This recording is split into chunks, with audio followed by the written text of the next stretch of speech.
Welcome back po sa ating YouTube channel, Batang Mami Vlog. Babalik po, ang gagawin po pala natin sa ating video ngayon ay gagawa po tayo ng kung saan ay lure na hipon. Ang ituturo po natin ngayon kung paano tayo gagawa ng ating hipon na lure. Ang gamit po natin ito, level hose. At siyempre ang ating mga materials yan, gamit natin. At ito guys, papakita ko ang mga iba pang materials na gagamitin natin. Simulan na po natin paano tayo gumawa ng ating hipon tulad nito. Ayan. Mga kamamay, samahan niyo po ako sa aking gagawin sa ngayon. Start na po tayo. Ayan guys, siyempre materials natin. Ito, UV resin. At siyempre UV light. Ayan. At gagamit tayo nitong nail polish para sa ating ayan, yun ang ating gagamitin. Ito po, nabibili po ito sa Shopee. Siyempre, ayan, at gagamitin tayo ng level hose. Ayan. At ito, 3DI 3mm. Siyempre gagamit tayo ng crystalite. Yan, puti, pula, tsaka yan, crystalite, tsaka ito pampakintab. Nasa sa inyo po yan, kung ano inyong gagamitin na mga pakintab, pwede po yan. Tapos gagamit po tayo ng stainless 3.0 na hook. Nabili din natin sa Shopee. Ayan. Yan, stainless po yan. Hindi tayo kakalawangin yan. Ayan. Ayan na. Susukatin po muna natin bago natin siya putulin yung ating levelers para hindi masayang yung ibang part naman ng hose. Ayan. Kakatin po natin yan. Ayan. Tapos, kakatin po natin siya. Doon na natin siya sa kanya sa may pa-curve yan. Para medyo nakabaloktot yung ating hipon. Ayan. Siyempre yan, lalagyan siya natin ng style sungot. Ito po yung magiging pinakaulo niya. Ayan. Gugupitan siya natin magkabila para magkaroon siya ng sungot. Ayan mga kamamay. Sundan nyo lang yung aking gagawin. Ayan po. At sa naman, yan. Doon po naman sa mga gustong mag-try, ayan. Tignan nyo lang at para makuha nyo rin. Maalawa lang po sundan ito. Yan. Ayun. Yan, sukat natin. Ayun. Okay siya. Tapos kakatin po natin dito sa kanyang pinaka-pabuntot. Papaikumin natin para siyempre alam naman natin ang hipon. Paliit sa pabuntot. Ayan. Babawasan pa natin. Yan. Sukat natin uli para yan, paikumin natin, titignan natin yung ayos. Yan. Yan ang forma niya, yan. Ayun, gagamit po tayo ngayon ng kulay red na crystalite. Ayun pala, nakakuha na po ako para hindi naman tayo masyadong mahaba ang ating video. Yan, puputulin lang po natin sa gitna at medyo mahaba naman siya yan. Pagsasamahin lang yan. Nasa sa inyo po kung anong kulay ang inyong ilalagay. Ayan. Tapos lalagyan po natin ng kahit 3 piraso lang na hibla. Tapos excuse me Tapos yung puputulin lang po natin din. Magiging 6 siya yan. Para naman makintab ang ating yan. Ayan. Pagsasamahin lang po natin. Ayan. Tapos dadagdagan po natin itong medyo ang pakintab nito may siya, silver na may rebete siyang itim. Ayan. Para maganda siya tignan. Ayan. Ayan guys. Ayun. Sasamahin lang po natin. Ayan. Nasa sa inyo po kung ano po ang mas maganda din para sa inyo. Pero sa akin, ito muna ang aking ilalagay. Yan po ang ating available na materials. Papasok po natin sa may hook. Kaya lang ang hook kong nabili ay masyadong maliit ang kanyang pagkabutas. Ayan. Ayan. Kaya nung sinuot natin, medyo sumikip lalo siya. Pero kasya naman. Ayan. Ang panali ko pala, ito rin yung mapapakintab. Yan. Yan. Huwag lang masyado natin banatin kasi napuputol siya. Tulad kanina. Ayan. Tatali lang po natin. Yan naman nalalagyan po natin ng UV resin para tumibay siya lalo. Yan. Para lang siya hindi siya gumalaw. Yun. Yan na. Kaya po hindi natin nilagay ng UV resin bago natin po ipinasok. Kasi lalabas lang siya gawa na may open yung pabuntot niya. Yan naman po, papasok po yan. Yan, lalagyan po natin ng UV resin muna, yung patyan. Yan. Para paglagay natin mamaya doon sa buntot na sa may ulo natin idadaan ng papasok. Yan. Siyempre, ilaw na natin ang UV light natin. Yan.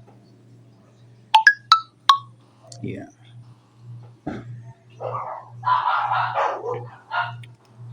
Ayan.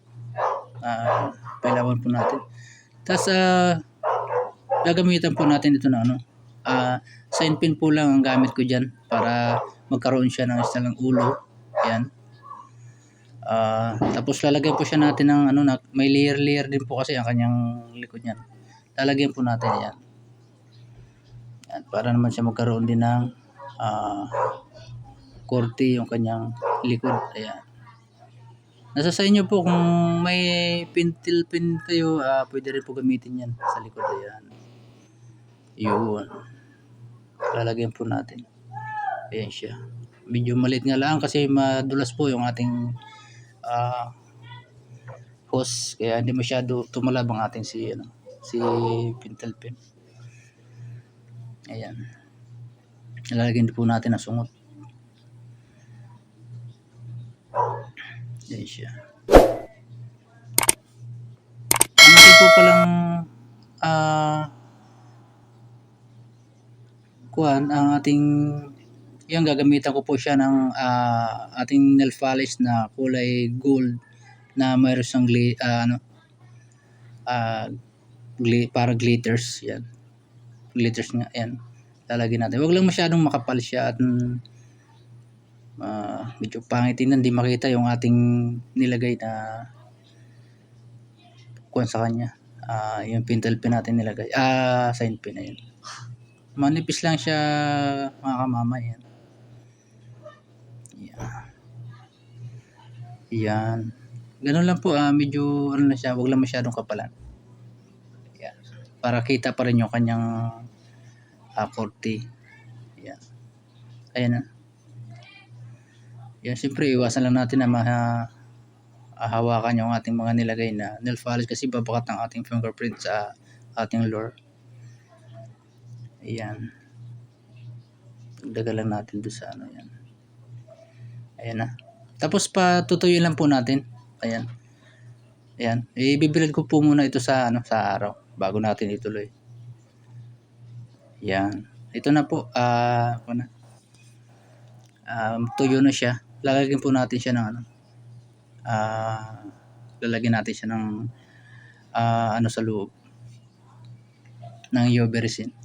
Kaya kasi paglalagay po dito sa akin, ayan, akin lang siya pupunuin. Ayan. Yan, nakikita naman po yan pag pumasok sa loob. Dahan-dahan lang po napasok kasi ang glue natin medyo medyo mapaikit siya. Yan. Kaya hindi siya mabilis pumasok. Pero yan po, dahan-dahan niya pumasok yan. Tapos tataktak nyo lang yan. Yun, nasa loob na. Dadagdagan po natin. Para tumibay ang loob ng natin. Pupunuin natin yung loob. Yan. Papuno na. Tak-tak lang. Yan. Para pumasok pa sa loob. Yan. Dadagdagan natin. Pumasok sa loob. Yan. Yan. Taktak nyo lang siya na kaunti. Yun. Ayan o guys, pumasok sa loob. Nasa loob na. Ayan. Dadagdagan muna natin yung sa tiyan bago po natin siyempre ilawan. Ayan. Iilawan po natin para hindi na tumulo. Kaya tinatagilid-tagilid ko kamamay para hindi para pumantay ang ating UV resin sa ating Lord. Ayan.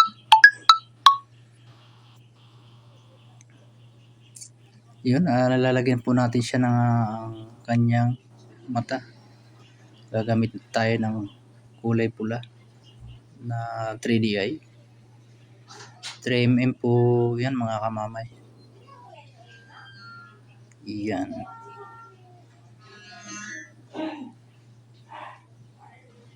Yun.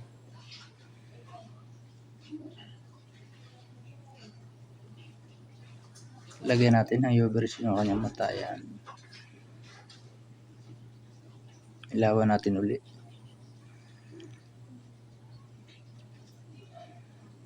Lagay pa natin ng isa siyempre. Yan. Tatapat lang natin. Ay, medyo katal na ang ating mamay. Galing na kasi sa pagdadrive. Yan na. Yan. Lagyan na natin. Ito guys, pwede ito sa mga papaltok. Pang tulingan. Yan. Muslo. Yan. Yan. Ilawan muna natin. Ayan. Bago po natin lagyan na natin siya ng UV resin, pupunuin natin. Pabalutan na natin sa UV. Yan. Pagka ganito pong mga bilog, medyo talagang medyo dahan-dahan lang ang paglagay ng ating UV resin, manipis lang sa una. At natulo po kasi ang ating UV resin pag biglang kapal. Yan. Gawa ng bilog. Hindi tulad ng ating mga lure face na lapad siya, maaluan siya, lagyan yan. Dito hindi tayo makalagay ng marami agad.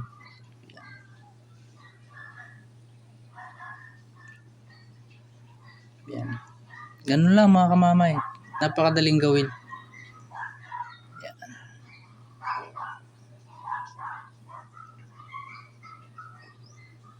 Yan po. At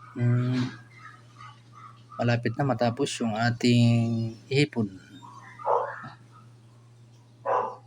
Yan. Ilawan lang natin siyempre. Lagyan natin ang kanyang patiyan. Yan. Kaya tinatatagilid-tagilid lang para mapantay. Yan.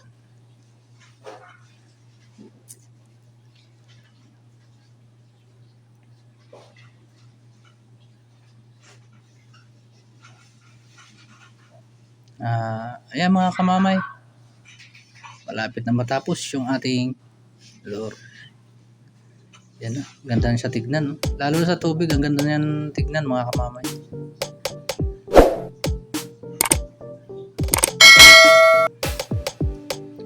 Yan.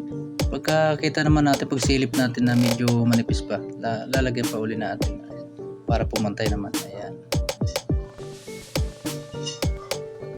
Yan, silip-silip lang yan.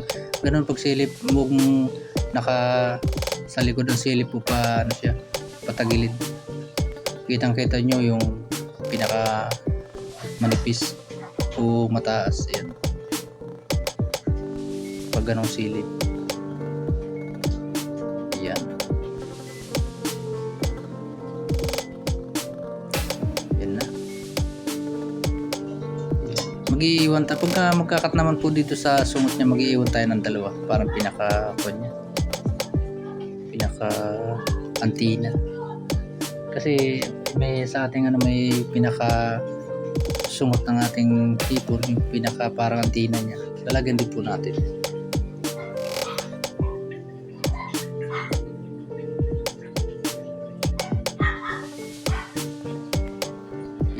bawas-bawas lang. Ayan. Nasa sa inyo po kung gaano kahaba ang magiging pinakasuot. Ayan. Ayan na.